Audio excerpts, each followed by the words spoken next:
everyone, welcome back to the channel. I know it's been a long time since I've posted any kind of content like this, but I wanted to do something different today and talk to you about this car behind me here. This is my 2004 Toyota 4Runner SR5 V6. It's been my daily driver here in Chicago for over 10 years, and this is a bittersweet moment because I'm getting ready to say goodbye. I'm moving on from this car. I purchased something new online recently from Cars and Bids that will be coming soon, and I will be posting a video about that car when it gets here. But before that, I wanted to talk a little bit about the 4Runner and just kind of give you a rundown about my ownership experience over the past 10 years, what I've done with it maintenance-wise, any modifications that I may have made, my favorite features that I'm going to miss when I sell this thing, and just kind of give it a fun final send-off video before I move on from it. So yeah, let's get started. This is of course a 4th generation Toyota 4Runner, 2004. These first came into the US market in late 2002 for the 2003 model year and lasted all the way through the 2009 model year. It also got a mid-cycle refresh for the 2006 model year where it got some new lights, grills, a front fascia, and just some upgraded tech and features throughout the car. But this is obviously a pre-facelift model. It's 2004 and it's an SR5, so that was the base trim basically. You had the SR5 in the Limited. You also had the option of a V6 and a V8. I have the V6, the 4-liter 1GR-FE, I believe, is the engine from Toyota. Makes about 245 horsepower and 280 pound-feet of torque when it was new. So, it's nothing thrilling, it's not much, but it is a super dependable engine that has been rock solid. And that's a lot of what these 4Runners were known for and why people love them so much. And yeah, so let's talk about, how I came into it. Why did I like this truck so much? Well, my first car was a 2002 Ford Mustang GT. It was a fun, thrilling sports car as a first car. But, it certainly wasn't the most practical car to have here in the Midwest at the time. So I had that for a couple of years. And then I actually went a year without a car while I was in college. And then I came into this. So I bought this car in May of 2013 with about 107,000 miles on it. And I've owned it now for a little over 10 years. And it has 157,000 miles on it now. But, I have still had a lot of great memories with this thing. I've taken it on lots of road trips around the Midwest, visiting friends in Minneapolis, Kansas, Indiana, Michigan, you name it. So I've gotten a lot of seat time in this car. I had great memories with it. But, now it's, I feel like it's time to move on. I miss having something thrilling. I want to get into a car that I'm really excited to step into, turn the key, hear the exhaust, and, have something fast again, frankly, which obviously this is not. This has been a tool basically, right? This has been a super dependable vehicle, and the main reasons why I looked for 4Runners, well, originally I actually worked at a Toyota dealership here part-time in high school and during the summers. It was Northbrook Toyota here in the North Shore suburbs of Chicago. I believe they're now called Toyota on Edens. But anyway, that was one of my first jobs. I was a lot porter there, and I spent seat time in tons of different cars and Toyotas and Lexuses, driving them around, washing them, delivering them to customers. So that included the 4th gen 4Runner, which was not very old at the time. It was, just coming into the 5th generation 4Runner around the time that I worked there between, like 2009 and 2012. So I really love driving these things. Every time I got an opportunity to, I just felt like it was a really rock solid vehicle. I researched them more, of course, and learned more about the 4Runner, and just felt like this could be a really good car for me. So I started looking for them because I really wanted a few different things in my next car. I wanted something that was going to be really dependable and easy to maintain. I didn't have a huge budget at the time to spend on vehicle maintenance or whatever. So I needed something that was going to be just easy and cheap to own, honestly. And I also wanted something that was going to last me a long time. I knew that I wasn't going to be buying another vehicle or a second vehicle anytime soon. So I wanted to get this truck knowing that, I could have it for many years. I didn't know it would turn into 10 years, but I wanted it for, let's say at least 4 to 5 years. So I bought it knowing that, it would fill that need for me. And, again, I'm in the Midwest. There's rough roads out here with potholes and all sorts of crap, and we get snow, rough winters, salt. I wanted something that was going to tackle the environment and the elements well. This thing has 4-wheel drive. It's got, plenty of ground clearance. Obviously, these things are very good at off-roading. so I knew it would have no problem. And I also needed something with more space, right? I mean, I had the Mustang, which was fun, but you know, it's just barely a 4-seater, right? I mean, you don't want to have people in those back seats for too long. So I basically had a 2-seater. It was rear-wheel drive. It didn't have a ton of room, and you know, this is better. Obviously, you know, it's got room for 5. It's got room for all my stuff, my friends. We could take it on road trips, pack it up. The rear seats fold down, so there's tons of room in the back through the cargo area when you fold those seats down. Even when they're up, it's great. So you know, it's just a much more practical car to live with, and you know, that's a lot of why I've kept it so long. It's filled my needs so well living here in Chicago now. You know, this, between when I bought it in college and now, this thing has moved me in and out of like at least 5 different apartments. And again, you know, gone on many road trips. I actually, believe it or not, you can fit a twin air mattress in the back of this thing when you fold the rear seats down. And I actually went to a music festival many years ago with my friends that was a camp out festival, and instead of bringing all the tent gear like my friends did that I'm personally not into, I just fit a air mattress in the back and slept in the back of my 4Runner with blankets and pillows and everything, and it was super comfortable. And that's, you know, one of the great memories I've had with this car during my ownership of it, that you know, it's why it makes this change so bittersweet, because it's really been a great car to me. And yeah, I'm gonna miss it, you know, but it's time. I think most, you know, other car enthusiasts like me probably find it crazy that within a time frame of around 15 years, I've only owned now 3 cars. You know, I want to explore other automotive experiences and vehicles that I have been yearning for and now have the means to purchase. So that's why this is going away. I'm not gonna have 2 cars. I only really have need and space for 1 daily driver right now in Chicago. I live downtown here, and I park my vehicle in a high-rise garage that is thankfully protected from the elements, so it doesn't get snow and rain and tons of sunlight beaming down on it. But you know, it's open to the cold, and so I don't have the space there to have multiple cars or anything. But anyway, let's talk about what this has been like to own. You know, practically speaking, with maintenance, it's been rock solid, right? I mean, like you can expect, these 4Runners are known for their durability and dependability. I've driven these things, again, when I worked at a Toyota dealership, I got into numerous examples at the time that had deep into 200,000 miles, even close to 300,000 miles, and you would never know it from driving it. I mean, they still felt great.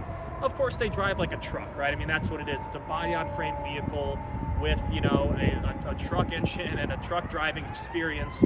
But, you know, they just were always really great to own and super durable. And, you know, I haven't thankfully had any issues with the known ailments that some of these 4th-gen 4Runners have. So one that other Toyota truck fans and 4Runner owners may be familiar with is the head gasket failure that some of these V6 engines had early in the 4th generation. I believe for the 2005 or 6 model year, they made some updates to the engine to improve that head gasket design and reduce those failures, because they were getting reported by numerous owners at various stages in mileage. Some people would have them in the hundreds of thousands, some people would have them much later.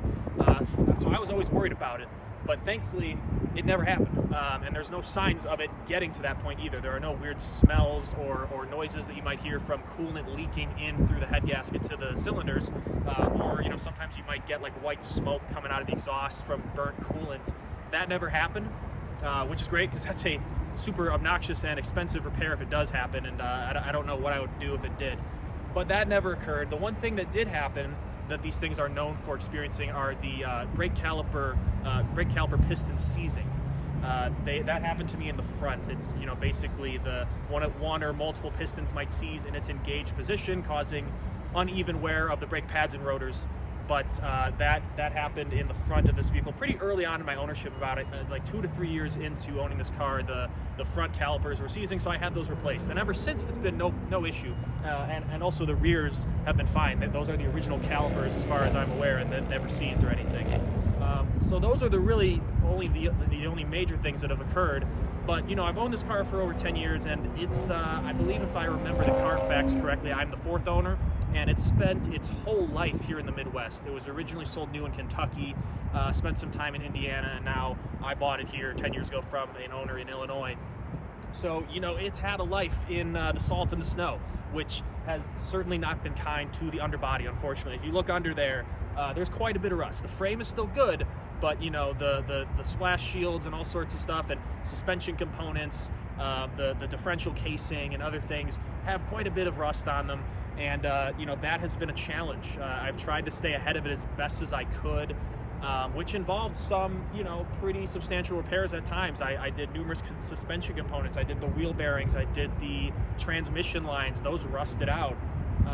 So, you know, you could argue maybe I've put too much into this thing, but I'm super, you know, detailed when it comes to taking care of my cars. I want to give it everything that it needs. I never want to let a problem, you know, fester into something bigger. So I was always particular about giving this thing maintenance with original Toyota parts from Toyota master trained technicians, staying on top of all the OEM recommended maintenance and all the basic wear and tear items, of course. But beyond that, really, you know, looking at it very closely every time that it had an inspection and seeing what did it need, what might be failing, what might look concerning, and you know, serviced it in that manner. So whoever gets this next, you're getting a really well cared for example of the 4th gen 4Runner. So let's take a look around it a little bit more. You know, again, I mentioned the underside is not great, but the outside's really good.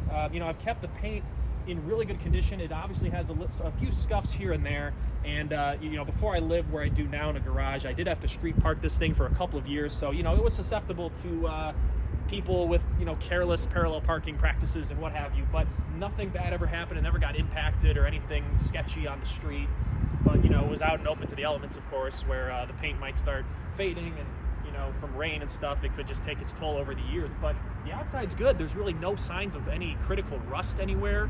But I did also have some body work done to it throughout the years. So for example, this rear tailgate, this has been fully resprayed. Reason being, there was a pretty substantial like rust bubble here on, I believe, the passenger side of this tailgate that was coming in through the paint and the clear coat. And it was like gradually starting to get worse, and I didn't want to let it get really bad. So I had that taken to a body shop that I liked, and they sanded it down and fully resprayed the entire tailgate. So you know, it looks great now. I don't think that included the spoiler up here that's plastic, but the entire tailgate itself was resprayed. And while they were doing some of that work, I had them do a few other minor modifications on the body that I wanted done. I personally am not a big modification guy. I like my cars really stock and close to the original, with any changes being, you know, what you might call OEM plus, right? Like stuff that is maybe an option on a newer vehicle of that, a newer 4Runner, or you know, something else from the brand, or at least it looks brand appropriate. That's really all I do with my cars. So a few examples of that here on the outside I could talk through. One is, as we're looking at the tailgate, you might notice, for eagle-eyed viewers, it's a fully debadged car. Of course, the Toyota badges remain, but on the tailgate, if I remember correctly, the left side had the Toyota badge down here in the corner, and the other corner had 4Runner spelled out in individual letters. And, you know, everyone's got their own taste. That's fine if you don't care about that, but I just think exterior badging most of the time looks pretty ugly and distracting and unnecessary. So when I was having this work done, I had the body shop fully debadge the car, and I don't regret it. I think it looks so much cleaner from the back end, and I just love that look. Of course, I kept the badges in case I ever change my mind, or if the next owner wants to reapply them, go for it. But I liked it clean without the badges. And you will also notice I did the same thing on the side. I think, you know, if you're asking me, the more offensive use of badging on this car was here on the front doors, on both sides, right here above this plastic cladding, there was SR5 4WD spelled out, SR5 4-wheel drive. And I had that removed because, I mean, it just looked so pointless, right? I mean, sometimes some of these vehicles have badging for their trim or their engine or whatever on the side here on the fender somewhere. And, you know, sometimes it looks okay if it's like embedded in a grill or a trim piece, or, you know, the AMG cars have like a little indentation where they stamp V8 by turbo, and it looks, you know, like it's kind of meant to be there, right, if you have to put a badge in. But this thing, you know, we're talking just clean body panels. It just looked so unnecessary, and I waited quite a while to do that before I took it into that body shop, and I was like looking at it afterwards, and I couldn't believe I waited so long to do it, because I just think it looks so much better and cleaner. Again, I kept those badges too in case anyone wants to put them back on in the future and have it be truly original. Because, you know, obviously that's a modification now that, you know, might not appeal to some people. But I thought it looked so much better doing that. And then, of course, the obvious thing on the outside are the wheels. So when I bought this car, originally it had the stock 5-spoke alloy wheels on the 4Runner, and they look fine, but they peel. The finish on them peels pretty easily, especially again with these Midwest winters and all the salt.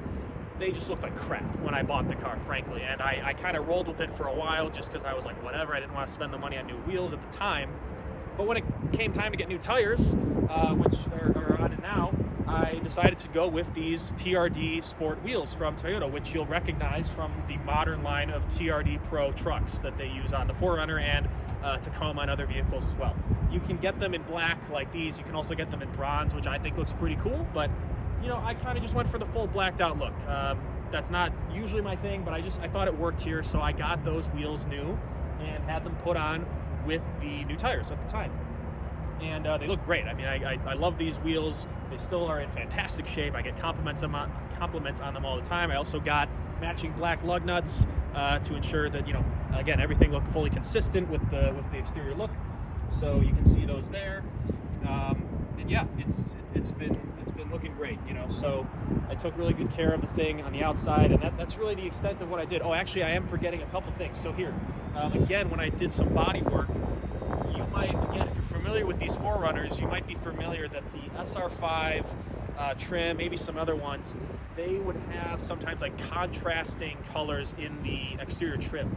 So one example here is this this bumper. This is a plastic part of the bumper here that goes between, basically the fog light housing on each side and below this, like, accessory grill here. This was originally like a brushed aluminum paint finish. It's not aluminum, but it was painted in a shade of silver that sort of mimicked it. And again, I just didn't love that contrast with the car being black. So when I had the car touched up in various areas, including that tailgate, I had the body shop fully repaint this. And so now it's all blacked out in the front. It matches, and frankly, I think it looks a lot better. I'm kind of surprised it didn't come like that from the factory, whether it's black or blue or whatever. I just think it looks better to be color matched. So I did that up front, and then I did the same thing in the back. So if we go back to the tailgate, I should have mentioned this initially, but you will see a similar thing that happened back here if you're familiar with these, with this plastic panel here that is on the rear bumper underneath the tailgate entry area. This was also originally a same finish as the front, like a brushed aluminum silver finish, or mimicked aluminum again. But this got repainted black when I was at the body shop, and I wanted it refinished anyway. The whole reason I did this was because this panel here, it was really dinged up. There were all sorts of like vertical gouges here in this plastic piece, probably from, I guess, the last owner being a little careless when they were loading and unloading stuff from the tailgate. They were banging it on that piece, so it had all sorts of cuts in it, and I just didn't like the silver paint. So there we go, we painted it black. Now it looks all good in the back too. The spoiler's black, the bumper's black, everything's black. I got a black plate frame on it, so keeping it very consistent, of course. And then I did also put this little tailgate, this tailgate plug here just to cover up the ugly, rusty tailgate that I never use. I never have any reason to tow something, so why have that ugly thing staring at people? I put a little plug in it that's plastic, good to go. So, yeah, what else?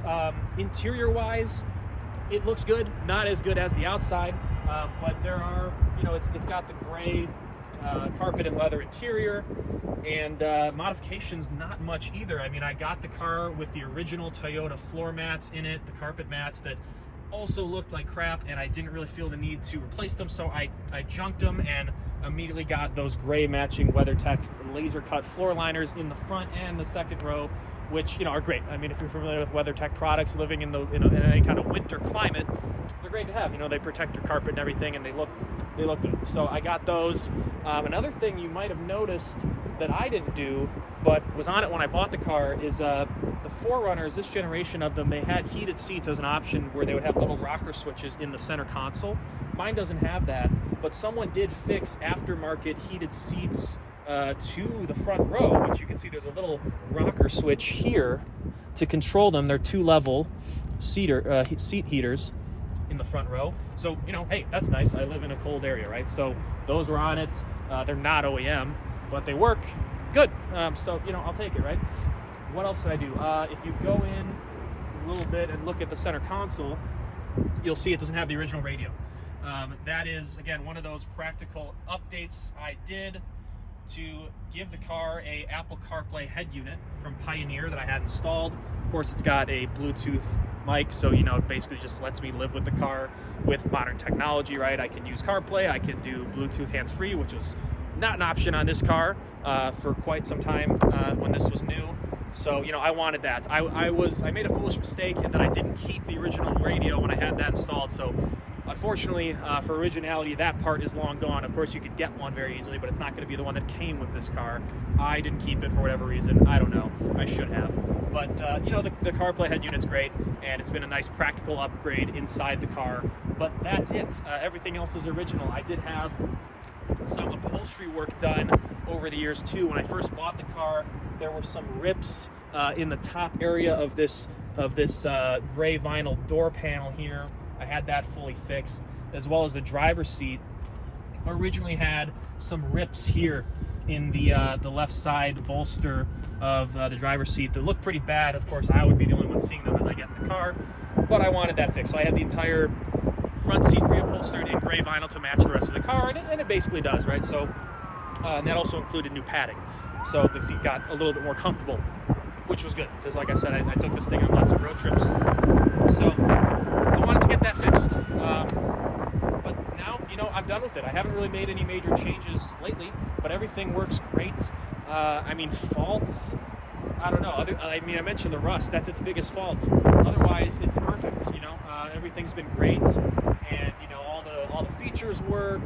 The only thing I should mention is I had the TPMS system removed, the tire pressure monitoring system. When I got the new wheels and tires, I think like 2 out of the 5 sensors, because there's one for the spare, 2 out of the 5 of them had dead batteries, and they're like kind of stupidly expensive from the factory. So I was like, screw it, just rip them all out. You know, I don't need the TPMS sensor. I can manage my own tire pressure like most people prefer to anyway. So they're long gone. They're not on the car. Of course, you could refix them if you want, or refit them. But because of that, the little TPMS light in the dash blinks because it just indicates there's a malfunction, which is obvious because it's trying to read a sensor that no longer exists.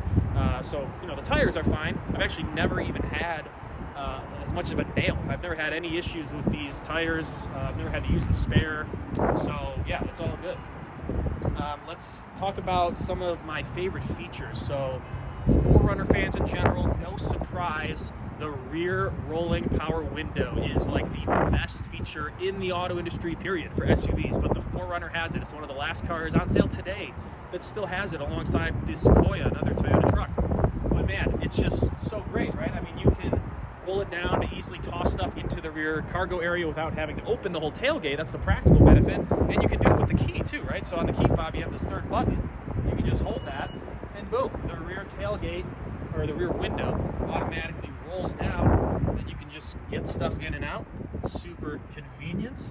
And then the odd thing that or at least I found it odd, you can't use this button on the key fob to roll it back up. So if you hold it, nothing happens, right? So how do you roll it back up? Do you have to get inside, turn the car's accessory mode on, and use the switch? No.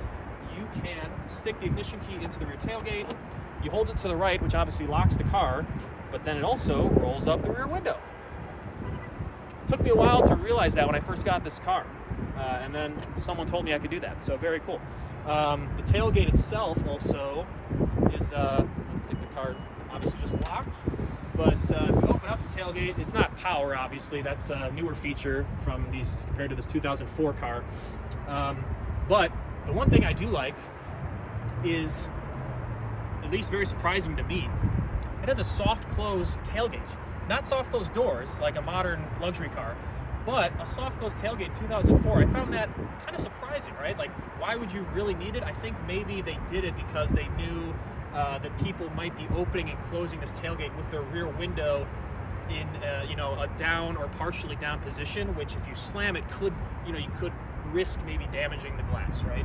So they made it soft close, so I can just tap it, and boom, the electric motors, automatically shut it close, and we're all good.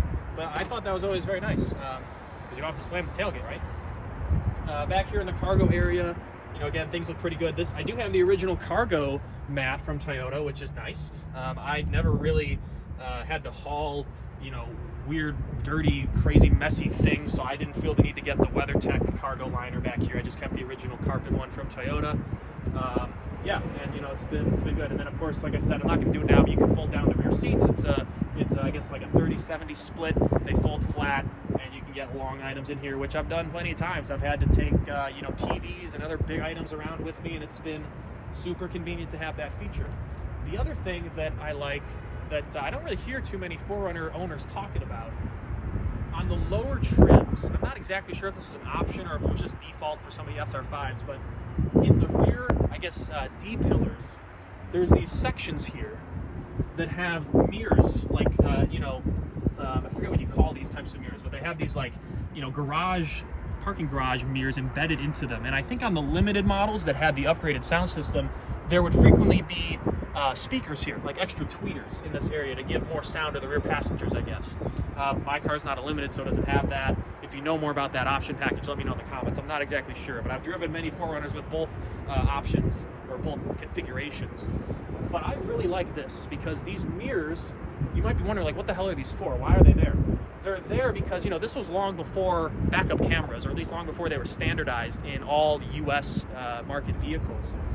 So to aid, and you know, this car has great visibility as it is. I've never felt like I needed a backup camera, but nevertheless, to aid backing up when you're maybe like in a parking space, they added these mirrors so that when you're in the driver's seat and you know, look back to reverse, you can immediately glance at these mirrors, and they will show you who's, you know, coming from a cross traffic perspective from each side.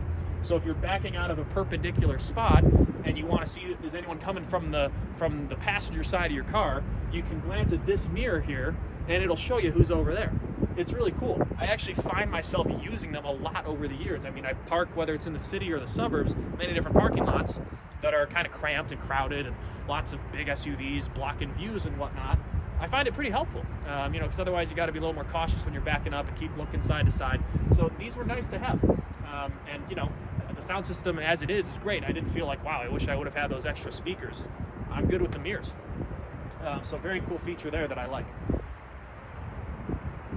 Now, what else? Rear seats, there's not a whole lot to talk about. I mean, you got a bench seat room for 3, obviously. You got some rear climate vents, as you might expect.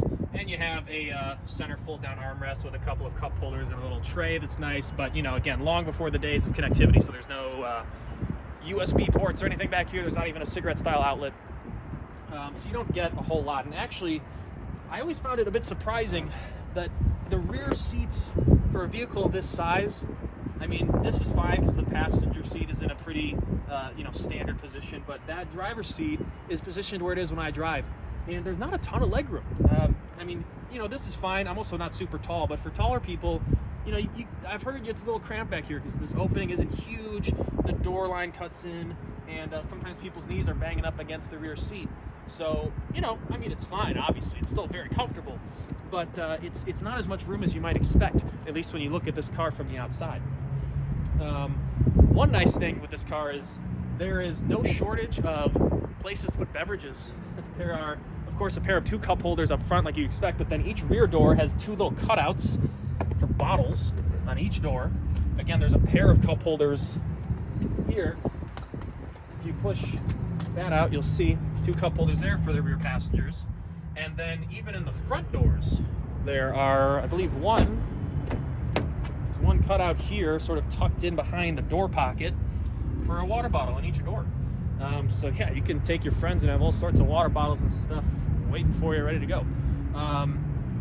The other nice thing, which, you know, I guess part of its ruggedness for a vehicle in this class, is they give you all sorts of handles for ingress and egress.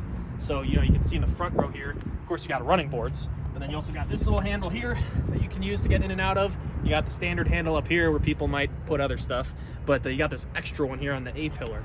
And then in the back too, you've got this kind of awkwardly placed handle here on the B pillar. And again, a normal handle up here. So there's like all these different grab points, I guess, for, you know, if you've got 4 people in your car and you're off-roading and you're bumping all over the place, you can grab onto these things. So, you know, that's kind of fun and within the theme of the car. Yeah, what else? The front, so one interior flaw, again, very common point of failure for these things as far as interiors is concerned. The dash material here, this rubber, is known to crack all over the place over time after it's been exposed to lots of heat and sunlight. And you know, you can see there's lots of cracks in this thing. Unfortunately, it is what it is, right? I mean, to get that replaced is expensive. Unfortunately, there was, you know, so many owners reported this issue. There was an extended warranty coverage period offered from Toyota from the factory, I believe through, it was like 2016 to 2019 maybe. And they would, you know, offer a free dash replacement through the dealerships. So I owned the car during that time period. Why did mine not get replaced? You know, an unfortunate point in my ownership there, because this car, when I bought it, I was originally living at my parents' place. That's the address that the registration got tied to, and I didn't change that for quite a while for some reason. I did it now. It's changed now, but I took too long to get around to changing that. So at the time that extended warranty period was offered, Toyota, I was not living at my parents' place anymore, but Toyota was sending letters to me because that was the address on the registration about, hey, get your dash replaced. It's free. We offer this, yada, yada. I never got them. They went to my parents' place, and I don't know, they thought it was junk mail or who knows.